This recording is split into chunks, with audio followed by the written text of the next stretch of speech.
دا اسکندر ذوالقرنین دې لګیا دی په دنیا باندې قبضه کوي، دنیا باندې قبضه کوي، یو ملک فتح کوي بل ملک فتح کوي، چین ته ورسېد، دنیا قبضه کړه چین ته ورسېد.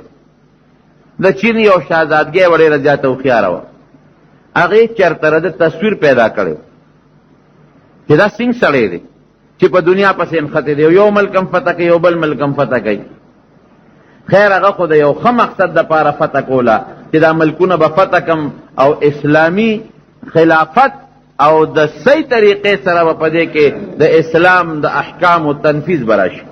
اوس امریکا هم لګیا ده، یو ملک نیسه او بل ملک نیسه بل ملک نیسه، دا خو خپل غرض دی پکې چې چا نه به تیل وګټم او چا نه به هیرې جواهرات وګټم او چا کې هغه څه شی دی پروټین دی او که څه نوم نومره هېر شو راته هغه ایټم بم کې څه استعمالیږي. نو دا داتونه او دا قصې پسې به پکې د هغه ملکونو ته ورسوم چې دا معدنیات او ذخایر قبضه کم، لیکن د هغه مقصد جدا و. نو د چین یو شهزادګۍ وره د تصویر یې چېرته په چا جوړ کړی او ځان سره یې ښودی. دی چې کله په چین علاقه باندې حمله کوي نو فوجونه یو طرف ته کېښودل، چې حمله کو نو د فقیرۍ لباس واچو، بالکل د فقیرۍ ځان نه یو ملنګ جوړ کړ او فوج ته وی زما د حکم انتظار وکړئ دلته کښېنئ، زه به د فقیرۍ جامه کې په خپله ځم حالات ګورم، معلومات کومه چې حمله د کم طرف نه وکړو، د بل چا باندې اعتماد مې نشته، او علاقه ګورم، د هغې فوج به وګورم، د هغې وطن به وګورم. نو جامع یې بدله کړه چې ما څوک ونه پېژني، او د ملنګۍ او د فقیرۍ لباس یې واچو او ورننوت. چېرته هغه شهزادګۍ بره ناسته وه په خپل محل کې او دې یې صحیح کړ، ملنګ یې صحیح کړ. چاته یې ویله که تاسو ورشئ دا ملنګ نه مټه ونیسئ مالې راولئ، یری اوس دې سره خو یې تصویر پروت و کلک یې د مټه ونیوه. او دا خو ته بادشاه ګیر شوي له زمونږ ګوتو له خدای راوستې او ورته یې جیل کې واچوي. فوج جیل ته فوج ته پته هم نه لګي چې زمونږ بادشاه خو شهزادګۍ ګرفتار کړ. هغې خو وایي چې زمونږ بادشاه تللی دی خپل معلومات کوي، راځي به د حملې حکم به کوي، منځ کې ګرفتار شو. شهزادګۍ حکم وکړه، شهزادګۍ ته هم پته وه چې د دې فوج طاقت مونږ نشو لرلی، که دې مونږ مړم کو نو بیا به زمونږ ډېره بدر وځي. اوس خو ځکه زمونږ بادشاهي اونیسي جوړه ورسره وکړو نو مونږ جمدي خو به پرېږدي که او که چېرته دې مړم کو د دونه فوج او دومره لښکر د دنیا قبضه کړه، مونږ به هم قبضه کړي، بیا به رانه انتقام ولي چې څه چل به راسره کوي، وجنو یې نه خو یو طریقه باندې ولې اصلاح کوو. دا بادشاهي هم په عقل کېږي، په بې عقلۍ ګرانه ده. جیل کې واچو، حکم یې وکړه د جیل داروغه ته چې ډوډۍ پې بنده کړي، اوبار څه پې بند کړي، تیار څه پې بند کړل، 3 ورځې پسې ځان ته حاضر کړل. هغې شهزادګۍ قیمتي لالونه او جواهرات او سره زر او سپین زر د دنیا چې کم قیمتي هیرې دي ای ورته مخې ته کېښودې. بادشاه سلامت اوږې وی او ډېر اوږیم، تږې مې وی او ډېر تږیم، وی د دنیا قیمتي شی مې درته کېښود، په دې د خپله تندم ختمه کړه لوږه دې هم ختمه کړه. بادشاه لاندې ګوري، سلطان اسکندر لاندې ګوري، وی شابه که نه دا هیرې دي قیمتي، د یوې یوې هیرې په کروڑونو درهم قیمت دی، د یو لال کروڑونه درهم قیمت دی. زما بادشاه کې چې مې کمې قیمتي هیرې او سونا او ارس لیدل درته مې مخکې ښودې دي، شابه په دې خپله لوږه ختمه که، په دې خپله تنده ختمه که. نو دې ورته وي دا خو نه خوړی شي او نه سکې شي، په دې خو زما لوږه او تنده نه ختمېږي. وي همدا شی در کوم، بل شی موږ سره نشته. ده وله دیکه ورکړه، وي دا مې نه دی پکار، دې وخت کې دا ماله فایده نه را کوي. وی خلال شي یو موټی اوربشې وټکوی وروړی. اوربشې اوس لږې قیمتي دي، لیکن مخکې د اوربشې قیمت نو غریبه غریبۍ کې چې به د چا خوراک و اب اوربشې وي، غنم جوار به چا نه موندل، اوس اوربشې څوک نه موني. یو موټی اوربشې وله وټکوی راوړی والا داسې لږې غوندې د یو 2 پیسو اوربشې وله وټکولې او مخې ته یې ورته کېښودې، وایي ده که نه په دې دې لوږه ختمه کوي ډېره ښه. هغه اوربشې وخوړوي، څنګه شوې؟ وی برابر شوم. وی ګوره بادشاه پته ولګېدله چې ستا د زندګۍ او د ژوند دپاره کم شی ضروري دی.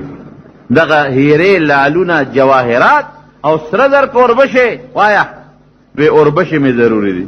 وی جون به دې په څه بچ کېږي؟ وی په دې اوربشو به بچ کېږي. وی اثر ملک په مخ اغشتی دی د دنیا دپاره، کله یو ملک قبضه کې او کله بل قبضه کې او کله بل قبضه کې. چې کم کې اوسېدې دونه اوربشې دې پکې کېدې چې ستا ګزاره پې کېده. عجیبه ده، عبرت خبره ده که نه؟ کم ملک کې چې اوسېدلې دومره اوربشې پکې کېدې چې ستا پې لوږه ختمېده، ستا د قوم لوږه پې ختمېده. ملکونه فتح کې، هیرې ګټې، جواهرات ګټې، سره زر ګټې، بلډینګونه او محلات ګټې، هغه دې په کار شو؟ اوس دې څه په کار شو؟ هغه شی دې په کار شو. ما خو درته مخکې کېښود، دیکه دې ورکړه او که هغه د 2 پیسو اوربشې دې په کار شوې. بادشاه سلامت دغه اوربشې وخوره چې خیرت ته پې روغ لاړ شي. هیرې جواهرات فایده نه در کوي. اخو پوه شو؟ وی ځه شهزادګۍ ورته وی در باندې مې رحم وکړه، څه درته نه یم په مخه دې ښه. بادشاه فوج ته حکم وکړي باس دا ما دپاره عبرت دی، ځای چې زه فوجونه واپس کړي، نور مې د دنیا ګټې او د دنیا فتوحات نه دي په کار. بس ځای فوج ته حکم وکړ ډېرې علاقې مو فتح کړې، خپل رب دې نه پس راضي کې او د اوربشو ډوډۍ وخورئ، مال پرېږدی، دولت پرېږدی. ولتنظر نفس ما قدمت لغد. دا سوچ به وکړو چې مونږ قیامت له الله له څه وړي دي او څه مو ګټلي دي. حدیث پاک کې راځي یو سړی ډېر زیات مالدار د قیامت پر ورځ به الله ځان ته مخامخ ودرئ، بنده ما خو دله مال در کړی و که نه، څه دې پکې کړي دي؟ دولت مې در کړی و، څه دې پکې کړي دي؟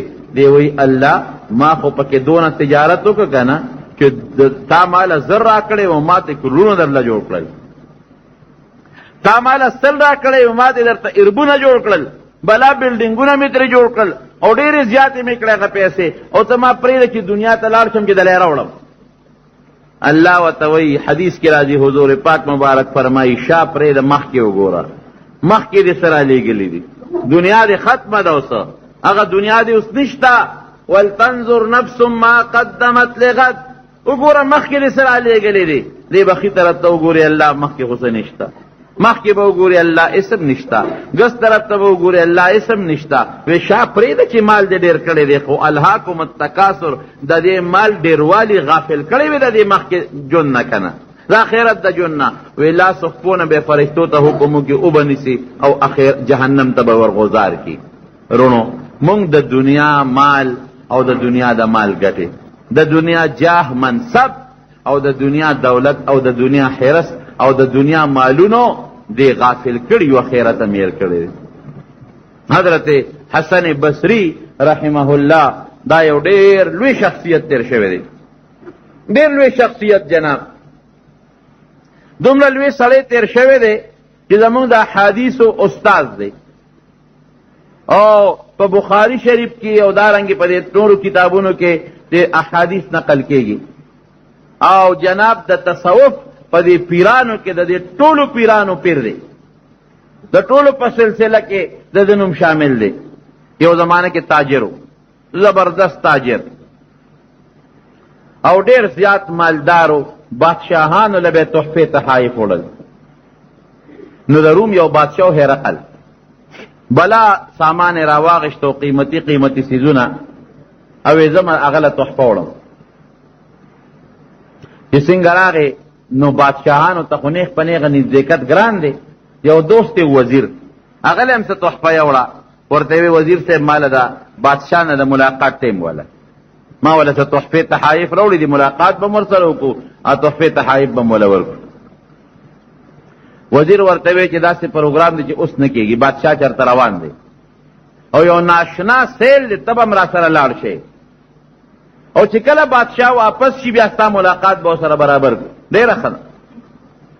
حسن بصري وی د روم زما دغه اشنا دوست وزیر دی، زه ورسره روان شومه، لویه قافله د بادشاه دی، وزیران دي، ښځې دي، هلکان دي، قسم قسم خلک دي، د کلي نه بار یو اعلا غوندې ځنګل او په ځنګل کې یو بهترین باغ دی، هغې ته ټول خلک لاړل. وی زما دی دوست دی وزیر مال یو خیمه برابر کړه چې ته په دې خیمه کې کېنه تماشه کوه او چې کله واپس شم بیا به سره خبرې اترې کوو. ما دا سوچو چې بادشاه به ښکار له راغلي، دی به ښکار کوي یا اکثر دا بادشاهان دا یو بل سره د اسونو او د اوښانو زغل کوي، دا مقابلې کوي، دې له به راغلي، سیر و تفریح له به راغلي. وی جناب ګورما چې د دې باغ او د دې ځنګل په دامینس کې یو خیمه ده او ډېره قیمتي اعلا د سرو زرو چړاو پې شوی دی او د هغې خیمې نه ګیر چاپېره په پردوم سره زر دي او چې کم د هغې هغه پړي دي هغه ډېر قیمتي او اعلا. وی یو ډله ځي هلکانو د جینکو د بوډاګانو لښکر بادشاه وزیران او هغه خیمې ته ځي او د هغه خیمې نه تاویږي او یو کس پکې ورننوځي واپس راځي. وی افسوله کې مې سوچ کو چې بنده دا خیمه کې څه دي او دا خلک دې خیمې ته څه دپاره ځي.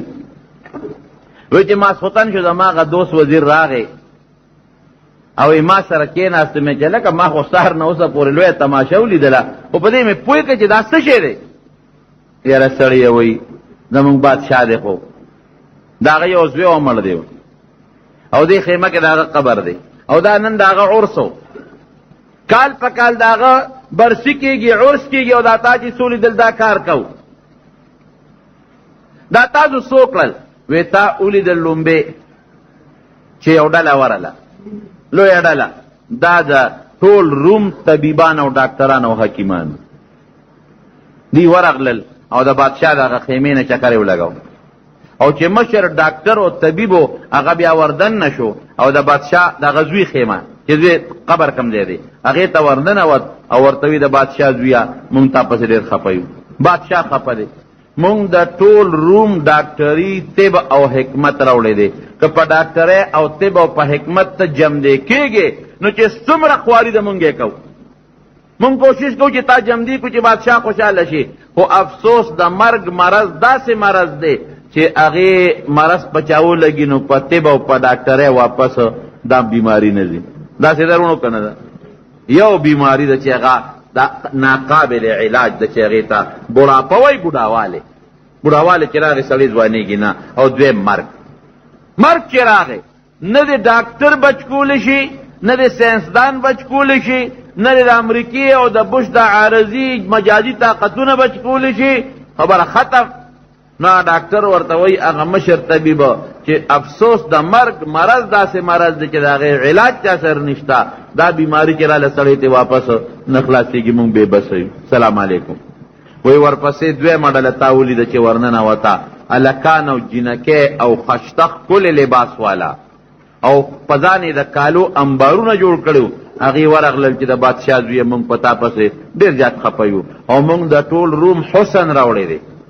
بعض انسانی هغه د حسن نه مجبور شي نو خبره مني نه مونږ حسن راوړی دی که ته په حسن جم دی کېږي تا نه زمونږ حسن قربان دا ټول حسن در نه قربانو. افسوس معامله دی د هغې ذات سره ده چې د هغه په مقابله کې د دنیا حسن څه شی دی داسې ده که نه ده الله د چا په حسن څه کوي. د حسینانو خشته او ډولې نبی کریم صلی الله علیه وسلم فرمایي ان الله جمیل الله ډېر زیات ډولې دی چې مخلوق یې خشته ښکلې پیدا کړی دی چې د الله ذات به څومره خشته او څومره ښکلې وي. الله دې زموږ دیدار نصیب وګرځولیږي.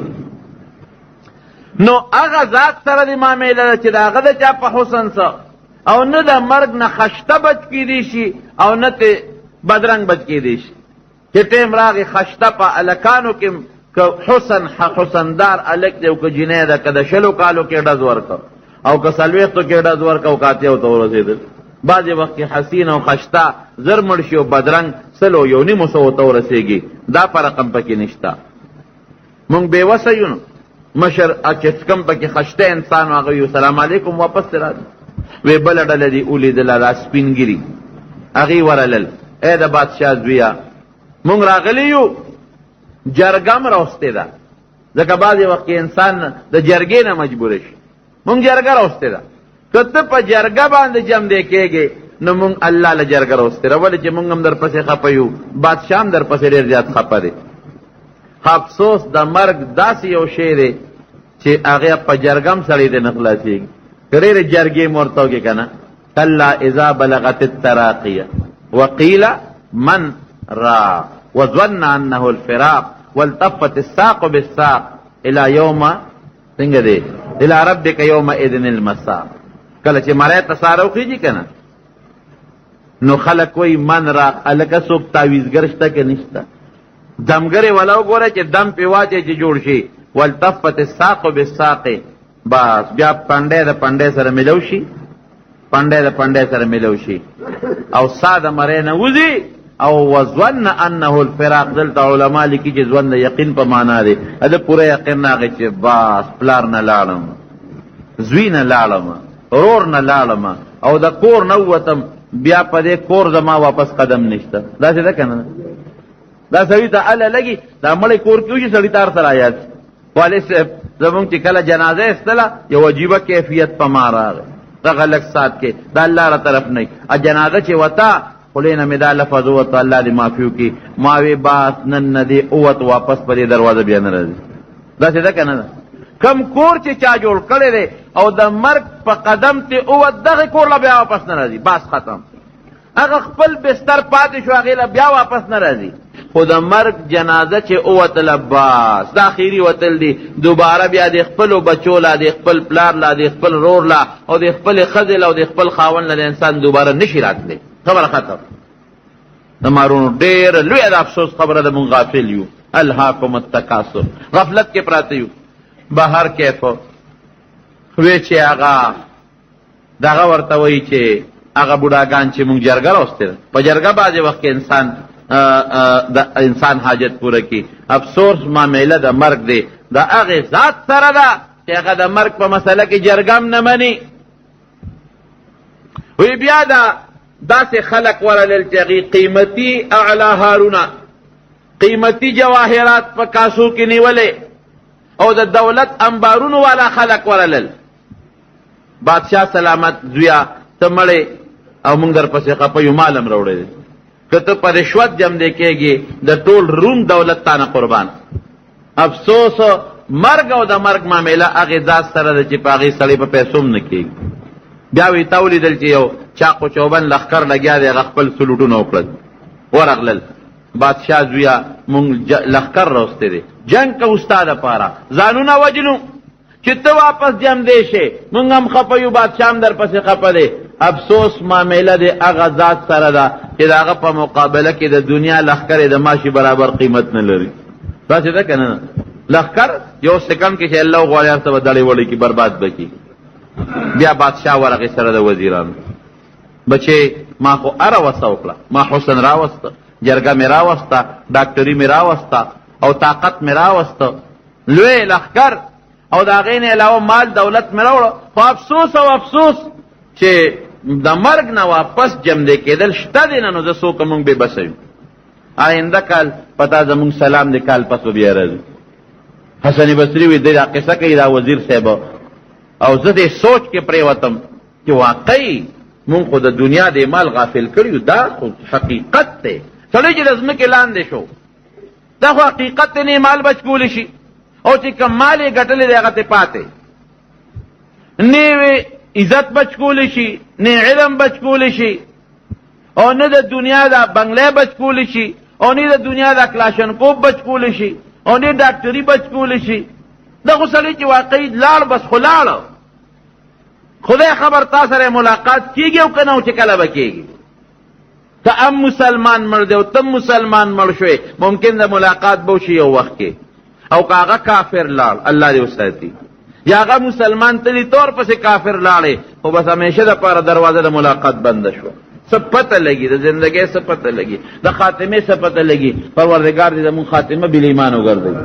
زمارونو حسن بصري وایي چې ده دا خبره وکړه چې بس لاړم، سلام علیکم. پاس مې خپه واړو له هغه وزیر صاحب مدي چېرته ځې؟ تا خو وایي چې زه بادشاه سره ملاقات به کوم د هرقل سره، هغه نه د ټیم اخلم. وی بس نه مې اوس ستا ملګرتیا په کار ده او نه د بادشاه. بس زما خو سترګې وغړېدلې، زما خو سترګې وغړېدلې. دا مونږ چې دا جنازه په دا مړي کوو، نو مونږ په دا کور په جومات کې ولې نه کوو؟ لکه دلته جنازه کېږي که نه، دلته ولې نه کوو؟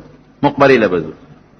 او بیا شریعت وایي، نبی علیہ السلام فرمایي چې جنازه دې په مړي وکړه، ورسره ایثار شه تر دفنه پورې، چې 2 قیراته ثواب دې وشي. دې کې څه فایده ده؟ اوړي کې به هم مقبرې له ځې او ورسره به ایثارېږي، او په جمعې کې به هم ځې ایثارېږي به، وخت دې هم ضایع شو. دا دې دپاره چې دا مړی په خپلو لاسونو یوسئ. او دا مړی په خپلو لاسونو قبر ته ښکته کړي او دا مقبره کې د پلار وویني چې او بابا مې ماغه دی پروت دی، رور وویني چې رور مې ماغه دی پروت دی، او کور والا مو ویني چې هغه دی پروت دی، او بچی مو ویني چې هغه دی پروت دی. زه م ورپسې را روانم چې ته عبرت والې عبرت کفا بالموت واعظا، عبرت والې.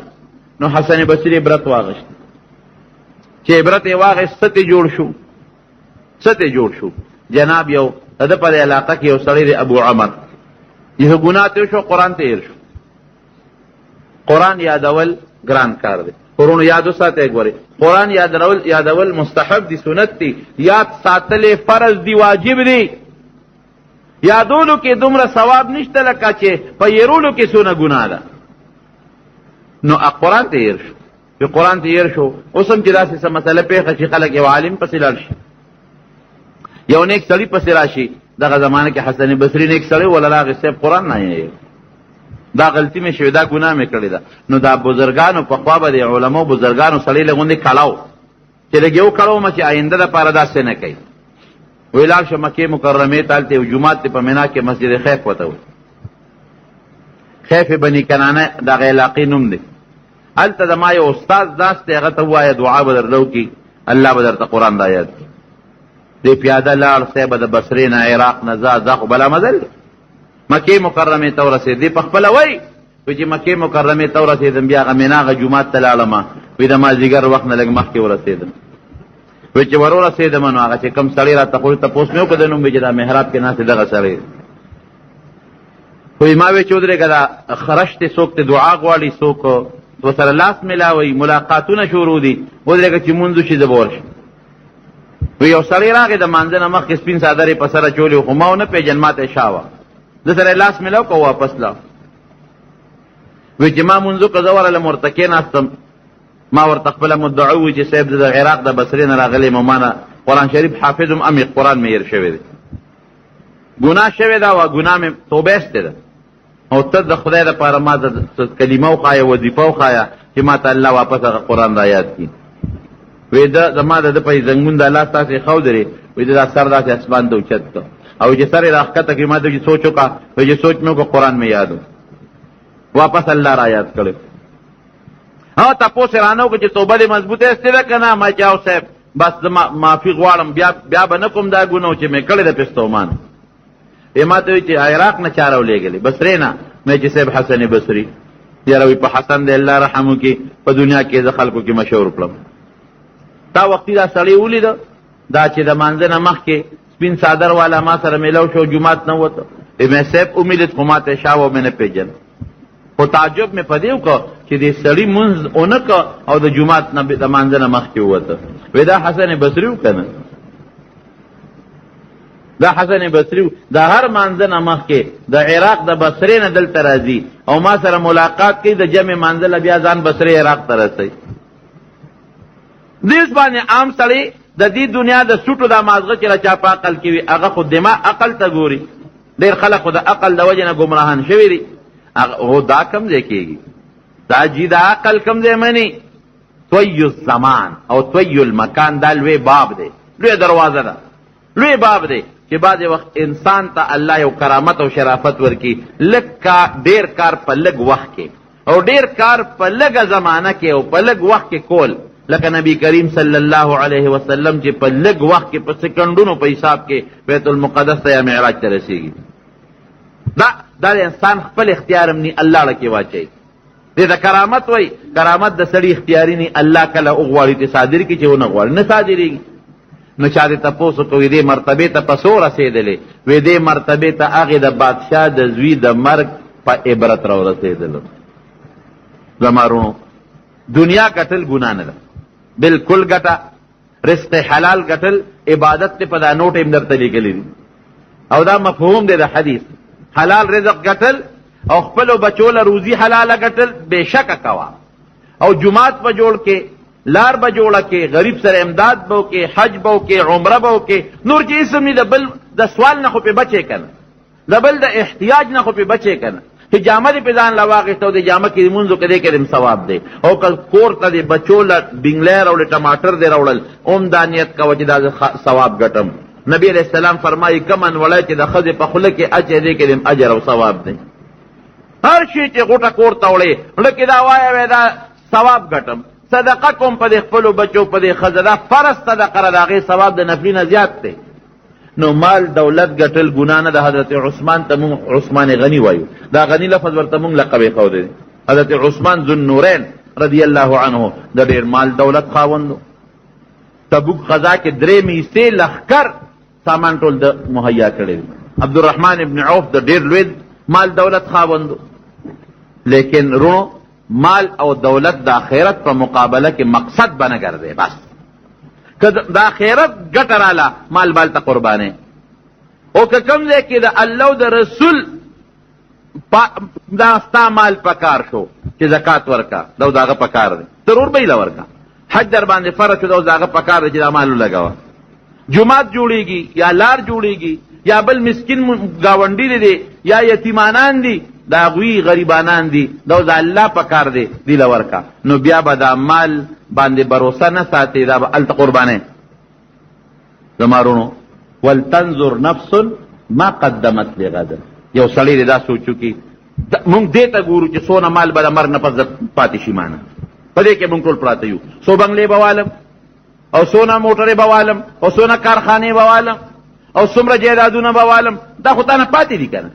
نو مونږ رستو ته ګورو چې دونه شی ډېر کم چې مانه رستو پاتې شي. شریعت وایي ټیک ده وګټه بچو ته هم پرېږده نفقه پکې شته ثواب پکې شته پرېږده بچو ته خیر دی خو مخکې ولتنظر نفس ما قدمت لغد دې ته مو ګوره چې مخکې مې څه شی ولېږه ځکه ته چې کوم شي له روانې زیات حاجت خو د هغې ته دی که نه.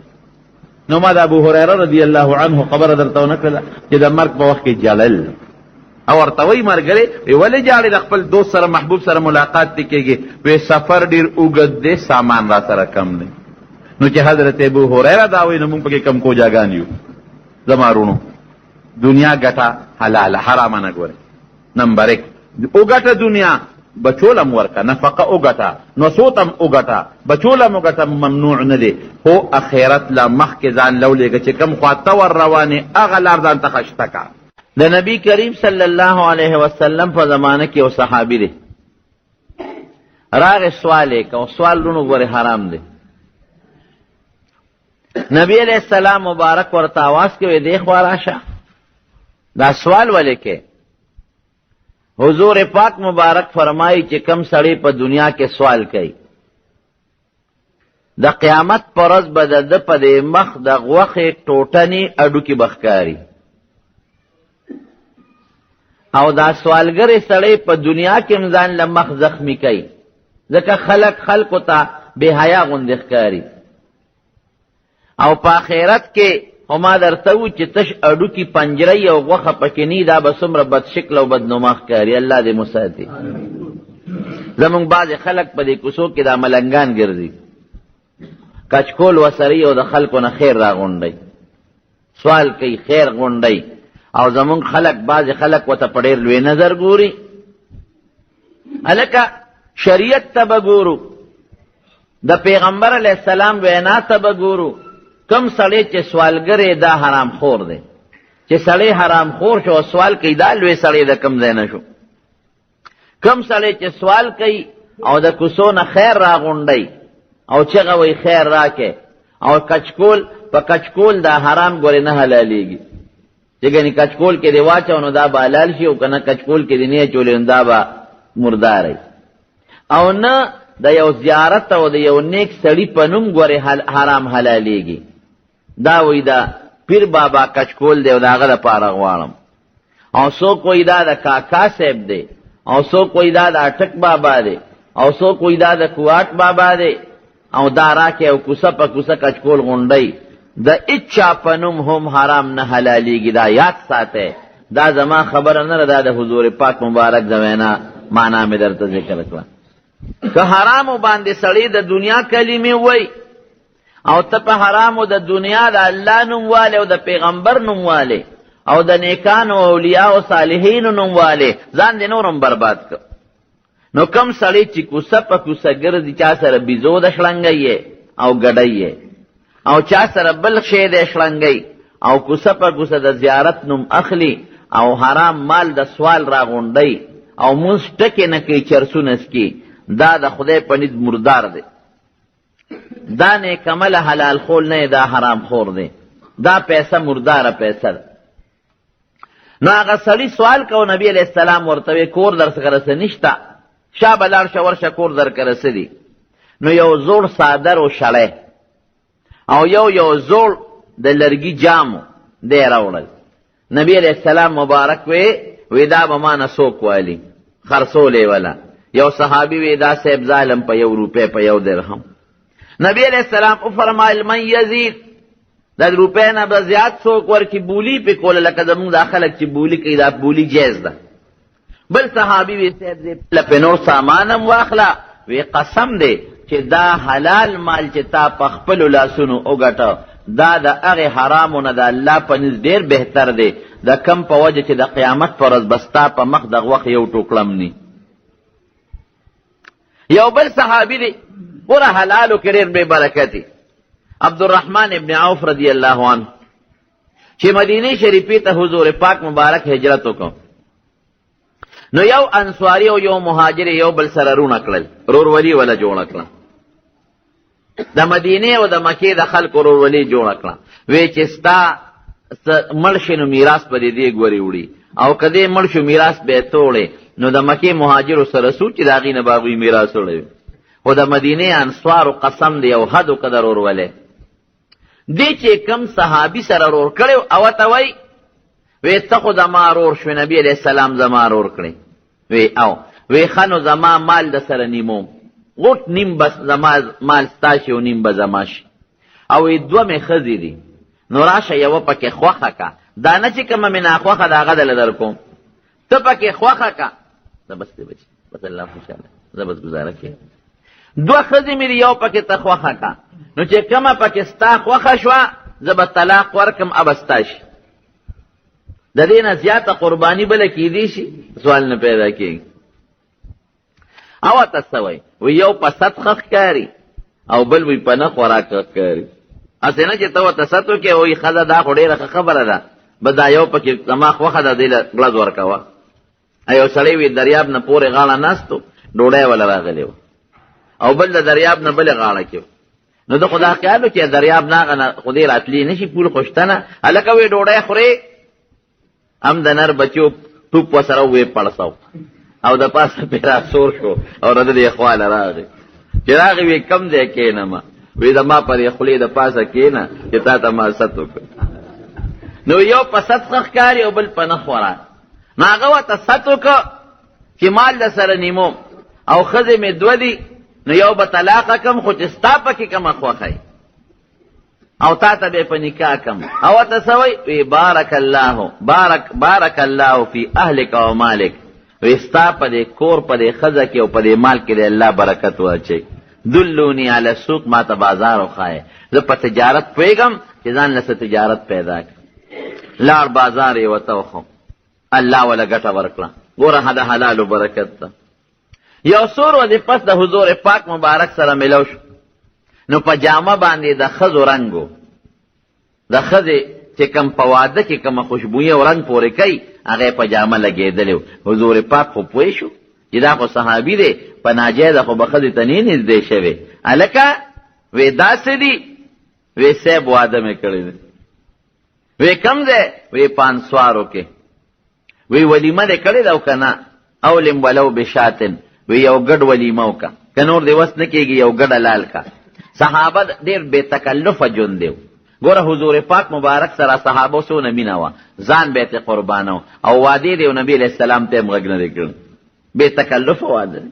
مونږ په ودونو کې تکلفات کوو، لکونه او زرګونه روپۍ لګو، نو ودونه راته ګران شي. نو هلکان هم بې واده ګرځي، جینکۍ هم اکثر بې واده په کور پاتې شي. خدای پاک د هغې حلالو مال کې د عبدالرحمن ابن عوف رضی الله عنه برکت واچو. څونه برکت؟ اوس واوره. چې دې کله مړ شو نو 4 ښځې دې پاتې شوې او د 4 ښځو اولادو. نو دا یوه ښځه ورته وایي دی خلکو ته چا چې میراث تقسیمو، وی زه د خاوند په مال کې چې زما کم پوری سره سي نه غواړم، نقد مال کې لږ غوندې شی راکې، مریان دي هغې کې نه غواړم، په اسونو کې نه غواړم، په ځمکو کې نه غواړم، او دارنګې په غلامانو کې نه غواړم، په کورونو کې نه غواړم، ګډو چیلو کې نه غواړم، نقد مال کې خپل حصہ نه غواړم لږ شی راکې. نو چې هغه خپل حصه رسېدله نو هغه 2.5 وه، ځکه د ښځو 8 کېږي چې اولاد یې وي، او چې بیا 8 په 4 ښځو تقسیمې 8 4 32 د یوې پکې 2.5 کېږي. نو 2.5 هم نه غوښته، لږې غوښته، نو 80,000 پونډه یې وله ورکړل. دا معمولي غوندې، دا د حلال و برکت رونو. په حلال مال کې چې کم برکت دی دا په حرامو کې نشته، خوله ټینګول ورته ګران دي. دوی امامان دي امام شافعي صاحب رحمت الله علیه، او د دویم نوم دی امام احمد ابن حنبل. امام شافعي صاحب استاد دی، احمد ابن حنبل شاگرد دی، او ډیر نږدې شاگرد دی.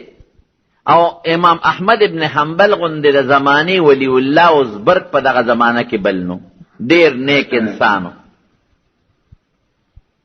نو یو ځل امام شافعي صاحب چې دی نو دی په یمن کې اوسېده، او احمد ابن حنبل دا په مصر کې دغه طرفونو کې اوسېده. نو امام شافعي صاحب یو قافله تلله، نو هغې له یو خط ورکړ، وی یاره تاسو چې دغه علاقې ته لاړ شئ، هلته زما یو شاګرد احمد ابن حنبل نوم دی، زما دا خط وله ورکړي. قافله چې لاړ احمد ابن حنبل ته د خپل استاد شافعي صاحب خط ورکړ، هغې کې ورته لیکلي و چې زما محترمه شاګرده احمد ابن حنبل ډېره زمانه وشو چې زما ستا ملاقات ونه شو، زوی مې غواړي چې زما ستا ملاقات وشي، نو تا ته چې کوم وخت کې فرصت یې ته په کلي، نو ما ته جوابي خط راولېږه چې زه ستا ملاقات له درشم. ګوره دونه د ادب او د احترام دی، نه وي چې ته راشه ملاقات له، نه چې تا ته کوم وخت فرصت یې چې زه ستا ملاقات له درشم. هم شاګردو لویي پکې نه وه، کبر پکې نه، بس پوه شو. وی حضرت قافلې له خط ورکړه، وی په پلان کې تاریخ په پلان کې ورځ زه در روانېږم ستا ملاقات له، چې تاسو چېرته لاړ نه شي. امام احمد ابن حنبل د خپل استاد امام شافعي صاحب ملاقات له را روان دی. چې په کوم ورځ قافله را رسېدله، نو شافعي صاحب خپلو شاګردانو ته وی زما یو شاګرد دی احمد ابن حنبل یې نوم دی، اخو ټولې دنیا پیژنده، د احادیثو لوی امام دی او د فقه د هغې استقبال به کوو. نو ټول شاګردان راووتل، د علاقې چې څومره خلک خبرېدل چې دا دونه علما سپینګري او دا امام شافعي صاحب په خپل او د هغه شاګردان دي، موږ به موځو. عوام هم ووتل. بادشاه چا نه تپوس وکړه لکه دا جلسه جلوس ته څه دی؟ وی دا د امام شافعي صاحب یو شاګرد احمد ابن حنبل ارا روان دی، د هغې استقبال له خلکو ته دی. ښه دومره لوی سړی دی چې شافعي صاحب او دا ټول علما استقبال کوي. هلکه وزیرانو موږ به هم استقبال له لاړ شو. بادشاه سره د وزیرانو او د ممبرانو مروت، ټولې لارې کوڅې ډکې دي. قافله را ورسېده، احمد ابن حنبل پکې د ملاقات سلام کلام شو. بادشاه وی شافعي صاحب ته وی حضرت ستا دا میلمه به زه میلمه کوم، دی به ما سره شاهي محل کې میلمه او ډوډۍ به وله زه ورکوم. خورونو امام شافعي صاحب ډېر زیات مهمان نوازو، میلمه دوست انسانو. بادشاه ته وی نه صاحب دی به زما میلمه، ما راغوښتی دی او زما د ده د ملاقات شوق او چې دی زما میلمه نو صاحب ته ستا وزیران به هم پکې میلمانه یې. درستخان ولګېد، احمد ابن حنبل دی، ورسره نور ملګري دي، او امام شافعي صاحب دی، د هغه شاګردان، د علاقې علما، بادشاه، وزیران په درستخان ډوډۍ پرته ده، ډوډۍ خوړلې کېږي. ورونو که ستاسو خیالي نو خلک په ډوډۍ کې میلمه ته نیغ نیغ ګوري چې د څه وخت دی او دی څه خوري او څه ته ضرورت دی، اوبو ته، شربت ته، ډوډۍ ته، ترکارۍ ته. نو د خلکو نظرم احمد ابن حنبل ته. ډوډۍ خلکو وخوړه او لاسونه بند کړل او دیو مغسې لګیا دی ډوډۍ خوري او زر زر لګیا دی. نو چې زر زر هم خوري او د خلکو نه وروسته هم بس کوي، نو دا د دې خبرې نښه ده چې دا سړی ډېر وږی دی او یا ډوډۍ ډېره زیاته خوښه ده. نو بادشاه هم ورته داسې پترس ګوري، وزیران هم ورته ګوري، او چې څوک خدمت کوي هغې هم ورته ګوري، او خلک یو بل سره خاندي چې عجیبه نیک سړی دی. شافعي صاحب د ده صفت کو چې دا ډېر لوی بزرګ سړی دی، دا بزرګان دونه ډېره ډوډۍ خوري، دی خو لګیا دی خلکو بس کړی او دی نه بس کوي. چې ډوډۍ کله وخوړلې شوه او درستخان اوچت شو، احمد ابن حنبل له یو کوټه په خپل حجره کې ورکړه، وی ته به دلته قیام وکړې. وی ښه صاحب. او شافعي صاحب کور ته لاړ. نو د امام شافعي صاحب داسې وړې وړې لوڼه وې، ماشومانې د 6 کالو د 7 کالو چې هغې بار دا خدمت کو، چا سره کنډول د لسی و، چا سره د اوبو. هغې رالل پلار ته وایي شافعي صاحب ته، وی بابا وی میلمه پکې کوم یو احمد ابن حنبل، ګوره طنز پې کوي. وی بچې دا ما ته چې مخامخ ناستو، وی دا هغه بزرګ انسان و چې تا وی ډېر زبرګ دی. وی او که نه بچې، دا د احادیثو استاد دی او د فقه امام دی. بچې هم دغه دی. نو زبرګان دونه ډېره ډوډۍ خوري لکه راځه چې وخوړه. نبی علیہ السلام خو فرمایي چې ډوډۍ به سړی خېټه 3 ځایه کړي، 3 سیبه کې. نو په یو عیسه کې به ډوډۍ ورواچي، په بل عیسه کې به اوبه ورواچي، او 3 عیسه به حواله پرېږدي چې دا هوا پکې ځي راځي. په دې فارموله که چا عمل وکړه ناجوړه کېږي به نه، د ډېرو بیمارو نه به خلاصي. مونږ خو په دې فارموله عمل نه کوو. د اوبو ځای هم په ډوډۍ ډک کړو، د هوا غم ډک کړو، او نو بیا پکې نه د اوبو ځای وي او نه پکې د هوا ځای وي.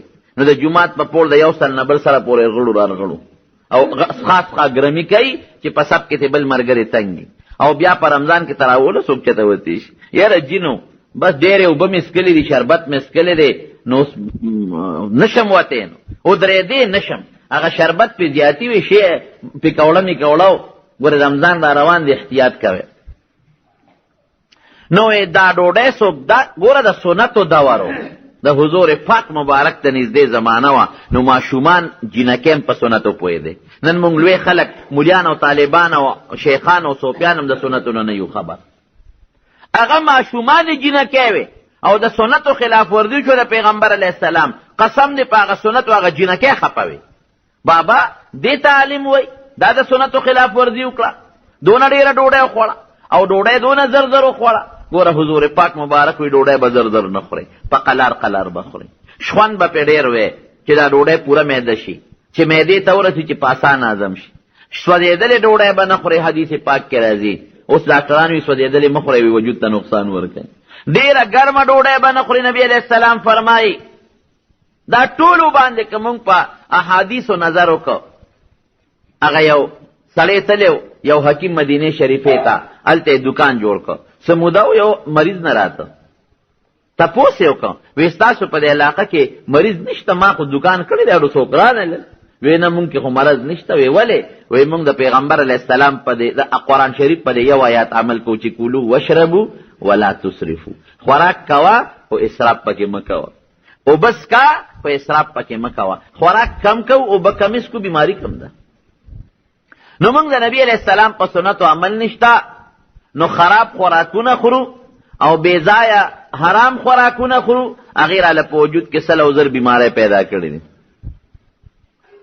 وی ښه بابا دا هغه ستا لوی زبرګ شاګرد و چې داسې ډوډۍ وخوړه. او ای بابا په شرمونې وشرمولو، خلکو یو بل ته کتل او خندلې. د بادشاه وزیرانو هم کتل چې شافعي صاحب داسې میلمه راوستلی او صفتونه یې وله کول، او علما هم خندل. شافعي صاحب بچو ته ویلونو وی زم پې پېښ ومه چې خوراک یې د سنتو نه خلاف کړی دی. نو زه ورته ویلی شم چې ډوډۍ دې ډېره وخوړه، چې سړی راوم غواړي او میلمه مي او بیا ورته وایي چې ډوډۍ دې هم ډېره وخوړه. زه ورسره څه وکړم؟ ما محسوسه کړه، خو څه ورسره وکړم؟ امام احمد ابن حنبل شافعي صاحب ته وی حضرت ما ته ځان له کوټه کې بستره برابر کړه. وی ښه ډېره ښه ده. ځان له کوټه کې ورته بستره برابر کړه او ماشومانو ته وی لوټه ورته اوبو ډکه کېږدئ، ولې که د شپې پاسې اودس وکړئ. هغې ورته کوزه ډکه کېښوده. چې سار مانځله دی جومات ته لاړل، ماشومان یې جینکۍ ورلې چې بستره برابر کړي، چې ویې کتل کوزه همغسې د اوبو ډکه پرته وه. چې شافعي صاحب واپس راغی، وی بابا ناشناس برګ دې راوستی دی. بچو بیا ولې؟ وی ټوله شپه خوب کړی دی، تهجد یې نه دی کړی. ماشومان پې خفه وي. وی تاسو ته څه پته لګي؟ وی چې مونږ ورته کوزه سنګ ډکه یې ښودې وه، هغسې ډکه پرته وه. نو چې دا اودس ونه کړو تهجد یې د کوم ځای نه وکړل. شافعي صاحب ورغی احمد ابن حنبل ته وی احمد ابن حنبل چې خفه نه شي، زما میلمه او زه په تا خوشحاله یم چې رالی، خو یره ټینګ نه شوم، یو دوه تپوسه ده نه کوم. وی وایه صاحب؟ وی تا دا بېګا ډوډۍ ډېره خوړلې ده، چې د ما ډېره ډوډۍ مخورې در باندې خوشحاله یم، خو د سنتو خلاف ورزي دې کړې ده او زر زر دې خوړلې ده.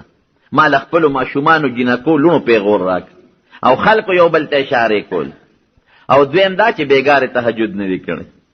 ما له هغه خپلو ماشومانو لوڼو پیغور راکه چې دا ستا شاګرد دی لوټه چې مسنګ ډکې خو دې واغسې ډکه پرته ده، دا ستا دا حالت د کله نه بدل شوی دی. ته چې ما سره شاګرد وي خو ته بل شان وي، دا د نه څه جوړ شوي دی. احمد ابن حنبل ورته وی استاد جي لږ صبر به وکړي، زما جواب به واورې بیا چې ته څه فیصله کې نه کوه. وی چې ستا د ډوډۍ ته بېګازه کېناستم، زما د قسم په الله چې ستا د دې ډوډۍ په شان حلال رزق ما ته په زندګۍ کې نه دی ملو شوی. ما هغه ډوډۍ ته کتل، ما په دې خپلو سترګو لیدل چې د الله پاک برکات او تجلیات او انوار پې نازلېدل. دې ته کشف ویلی کېږي.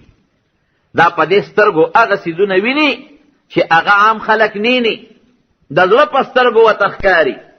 لکه امام ابو حنیفه رحمت الله علیه فرمای، حدیث کې راځي وي چې څوک اودس کوي او دې په مخ اوبه واچوي نو د مخ ګناهونه ته دې اودس اوبو سره ورجېږي. که په خولې څه ګناه کړي، په سترګو یې کړي، په غوږونو یې کړي، او چې دې په لاسونو اوبه واچوي نو په لاس چې کوم واړه ګناهونه کړي هغه ته اوبو سره لاندې پرېوځي، او چې په خپو باندې اوبه واچوي نو چې کوم ګناهونه یې په خپو کړي نو هغه ته اوبو سره پرېوځي.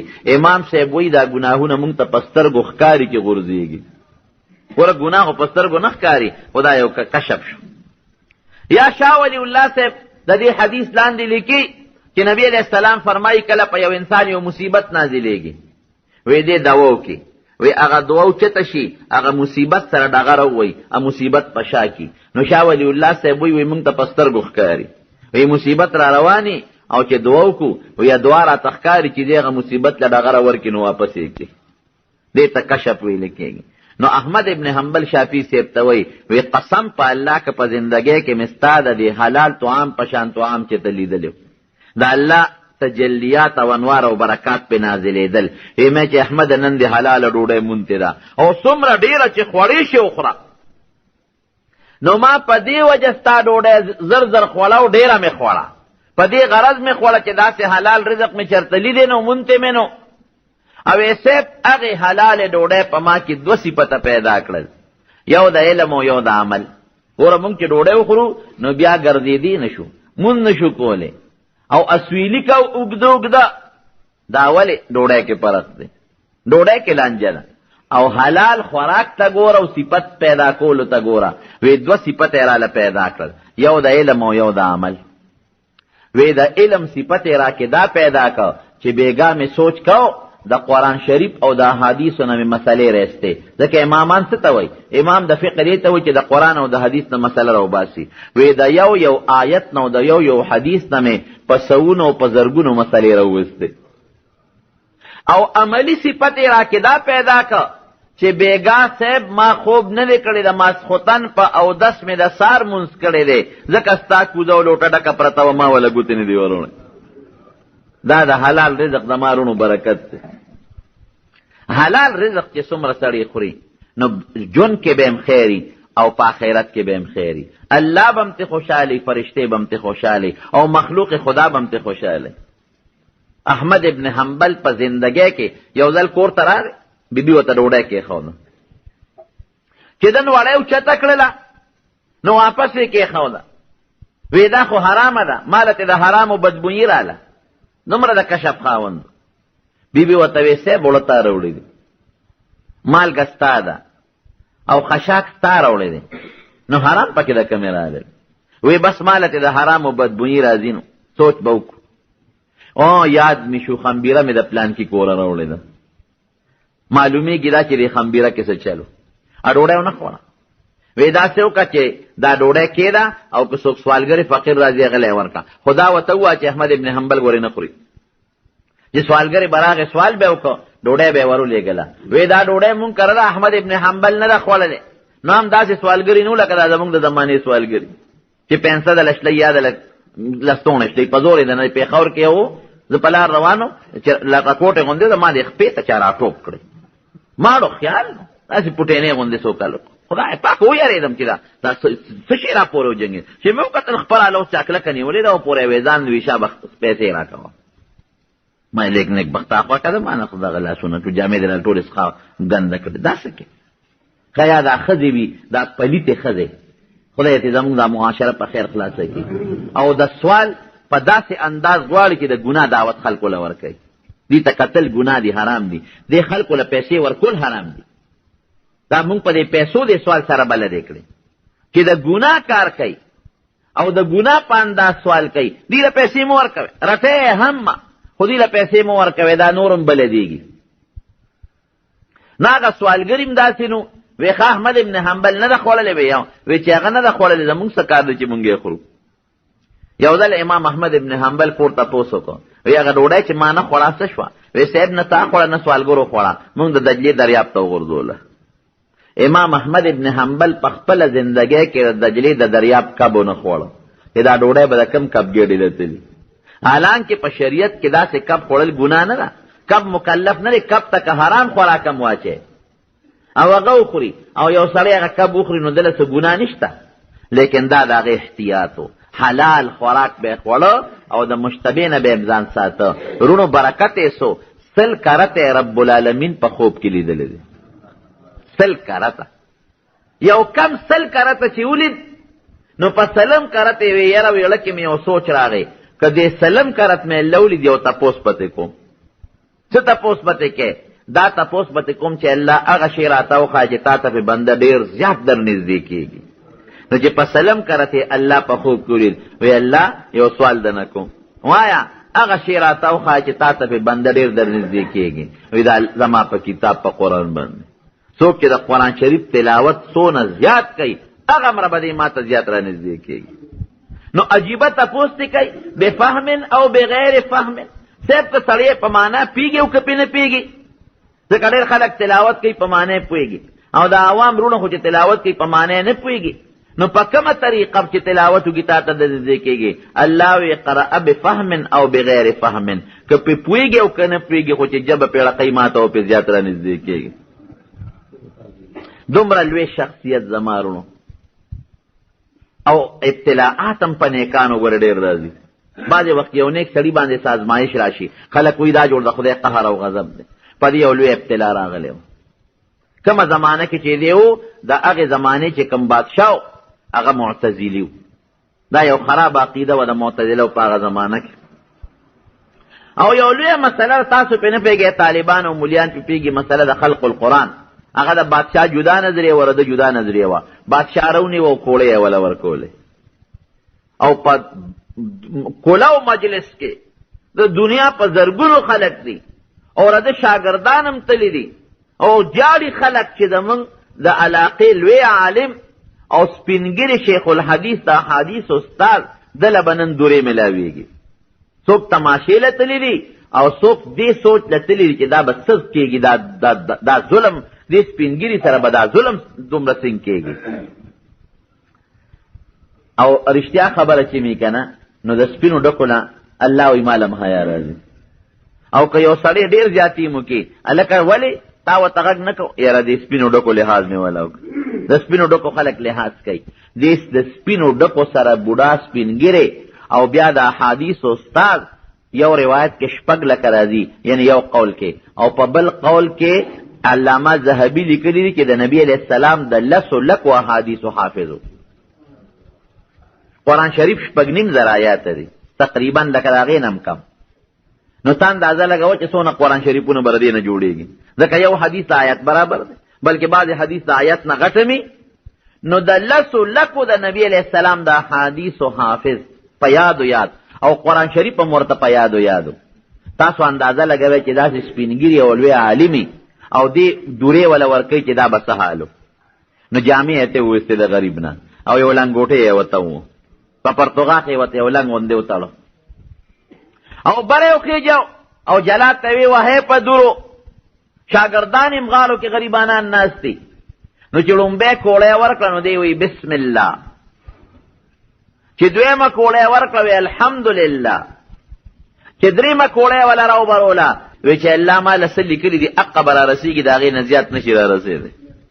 چې بله کوړی راوبروله وی القرآن غیر مخلوق کلام الله غیر مخلوق، هغه خپله مدعی وي چې پسې وو. نو چې بله کوړی وله راوبروله نو پرتوغاښ وشلېده. چې پرتوغاښ وشلېده نو چې څومره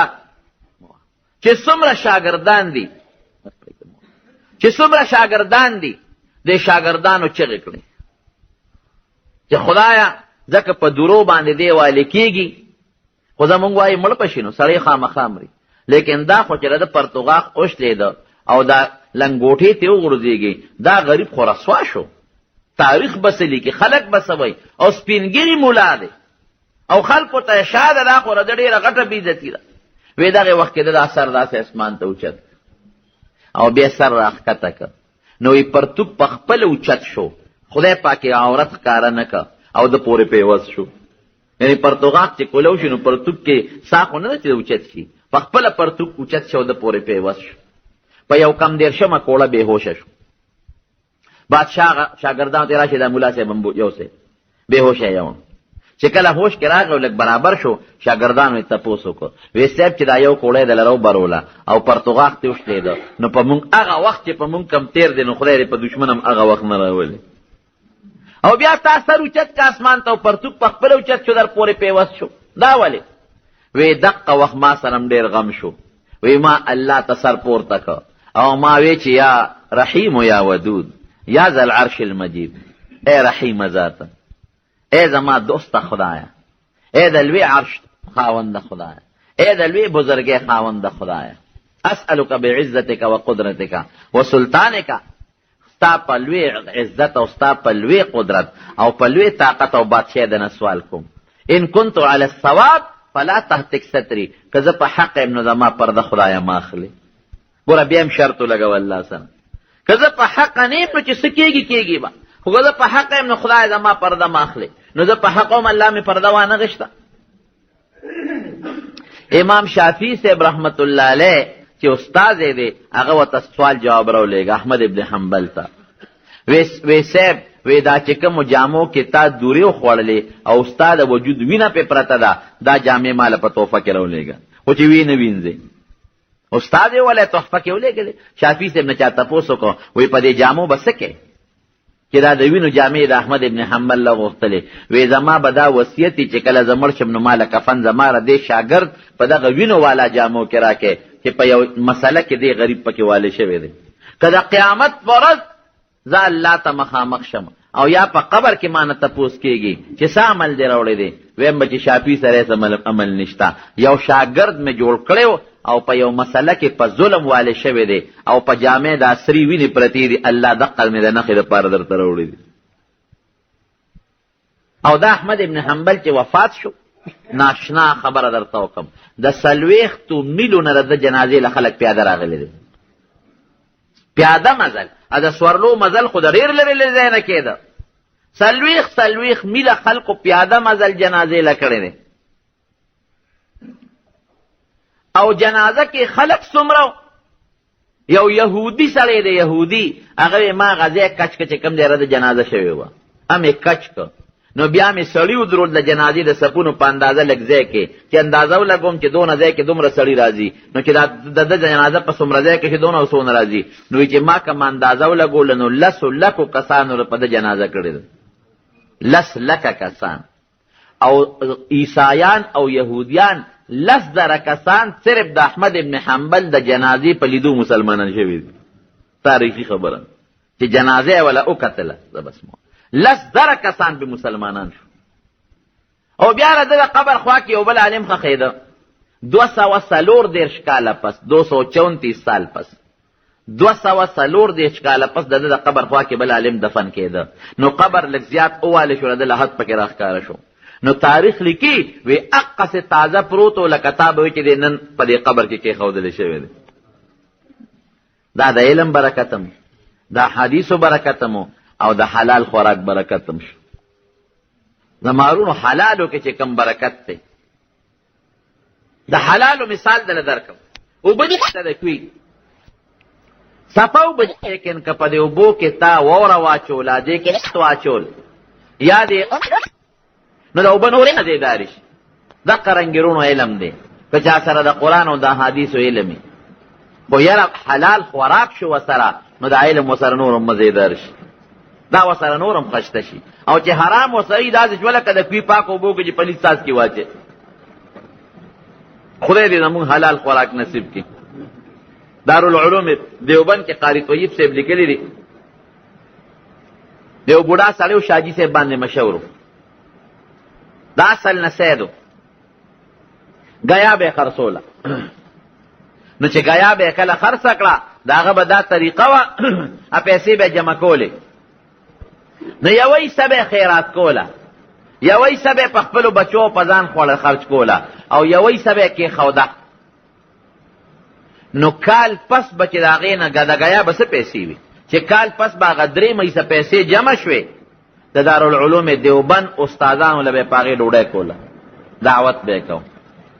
پور هوښیار سونو. نو قاري صاحب لیکي وی ما د خپل استاد نه اورېدلي دي چې مونږ به یو کال د شاجي صاحب د ډوډۍ انتظار کو او په تمه به ووته چې د شاجي صاحب ډوډۍ به کلی. په هغه ورځ به مونږ چې ته تلونه وی ډوډۍ به څه خاص ډوډۍ نه وه، عامه ښوروا به وه او نوړی ډوډۍ به وه، لیکن هغې کې به چې کم برکت او کومه حلاله ډوډۍ به وه او هغې به زمونږ وجود له کومه فایده ورکوله، نو هغې برکت پسې به مونږ ګرځېدو. د دارالعلوم دیوبند استازانو د احادیث او د تفسیر به د شاجي صاحب د ډوډۍ انتظار کوو. یو ځل غیا راوړه او اندازه به یې دا وه چې غیا به یې څنګه راوړه چې لومبې لاس په چا کېښود بس د هغه به وه، ځکه خلک به ورته په انتظار به او غیا به یې ډېره وه په قیمت به یې ارزانه خرڅوله. وی یو ځل یو تانهدار و هغه ورته وی شاجي صاحب دا غیا مونږ کړی اوس یا ویړه مجبور او غریب یا ویړله سات پس ورپسې هغه تانهدار راغی وی ها شاجي صاحب پیسې دې واله. وی ډېره ښه ده پیسې ورکړې. تانهدار لږ سات پس بیا شاجي صاحب ته راشه هغه اس خوا غیا نه خوري، مونږ پیسې هم درکړې اوس بیا هم غیا نه خوري. شاجي صاحب ورته وی ډېره ښه ده چې کور ته ورسره لاړه اس ته غیا پرته وه. شاجي صاحب اس وټپو ای بچې خوره غیا مونږ ته خپل شی میلاو شوی دی. نو یې اس غیا شروع کړه. دا د حلال مال برکت تیرونو. حرام که ډېر زیاتم شي په مقدمو به د نه ځي، په تانه تحصیل به د نه ځي، په دشمنو به د نه ځي، الله رې ته ساته، په جګړو به د نه ځي او په څښو بیمارو به د نه ځي. او حلال که لږه مي سوړې به وطني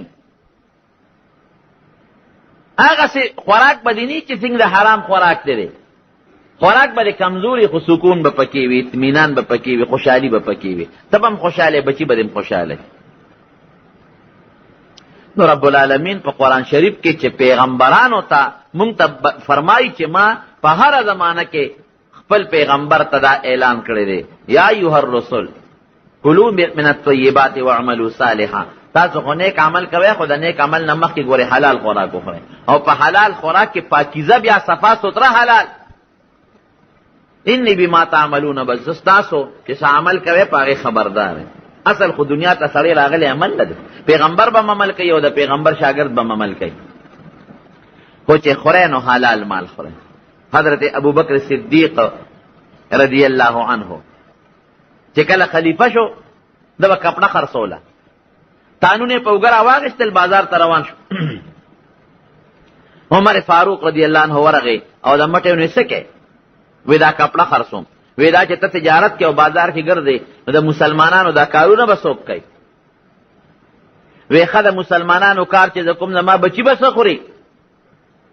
وی ته راځه جومات ته یې راوسته او اکابر صحابه راغونډ کړل. ورته وی داسې کار کوو چې تاسو ته پته نه چې ابوبکر صدیق کم تجارت خپل کوي په هغه یې د خپلو بچو د ښځې ښه ګزاره کېږي.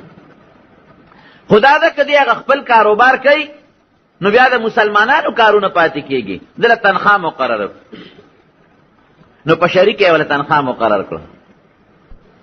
اوس زمونږ په وطن کې خلک التالونه کوي، تنخوا مې کمه ده چې زیاته شي، څوک بوک التال کوي او څوک مری تعمیلونه اچوي او چې دا زما تنخوا زیاته شي.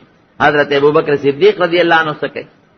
بیبي ورته یو ځل وی سړي خپل تجارت به دې کوو زمونږ روزي پراخه وه او چې اوس تنخوا دې مقرر شوې د تجارت دې پرېښې دی نو بس قوت لا یموت بس دومره خوري چې زمونږ پې ګزاره کېږي، څخه خوراک مو نه خوړه او ډېره موده وشوه چې د بچو د الوا تړه کېږي.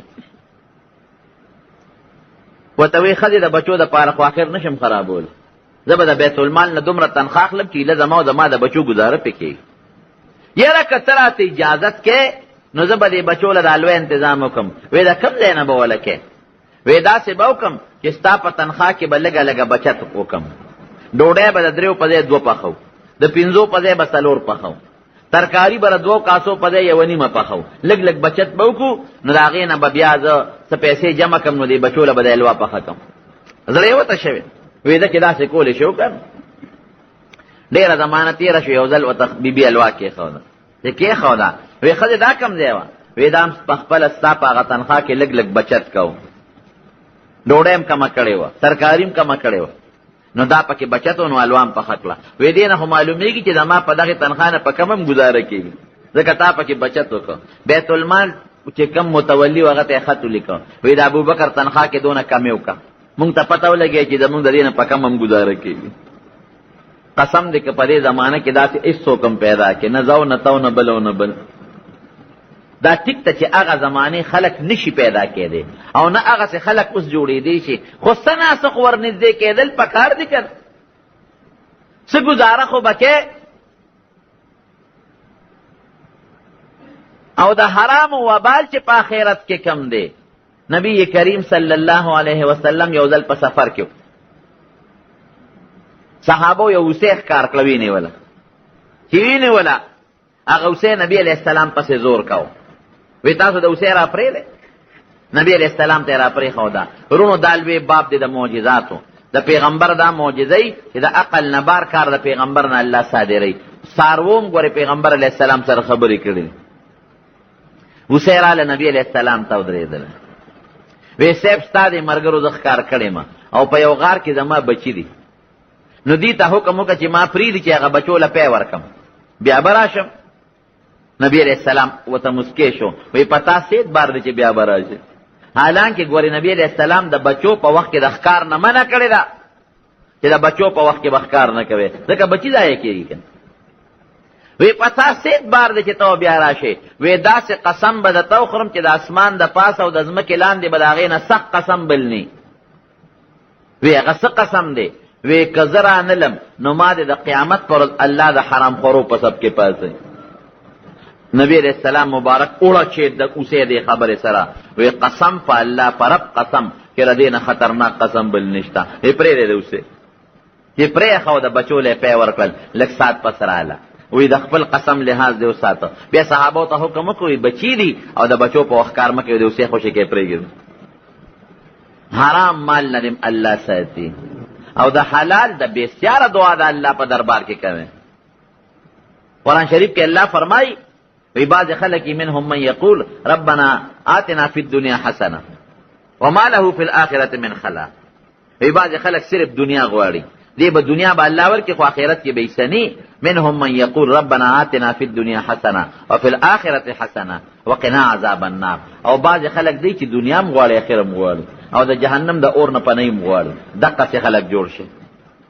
وروسته الله ورپسې فرمایي دی له به الله خپل حصه د دنیا هم ورکړي او د آخرت هم. نو دنیا غوښتل منع نه دي خو آخرت ورسره غواړه او دنیا چې غواړې حلاله غواړه او فراخه غواړه چې فراخه دنیا در سره وي د نیکۍ کارونه به وکړې حج به وکړې عمره به وکړې جومات به جوړ کړې او ځمکه لار به جوړه کړي مسلمان سره امداد به وکړې او که نور څه نی نو د بل د سوال نه خو به بچې که نه د بل د احتیاج نه خو به بچې.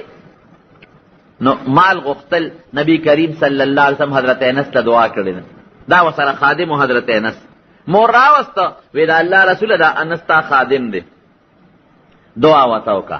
10 کاله دی وی ما د حضور پاک خدمت وکړه او په دې 10 کاله کې ما د هغې د خولې مبارکې نه اف قدرې نه دی اورېدلې.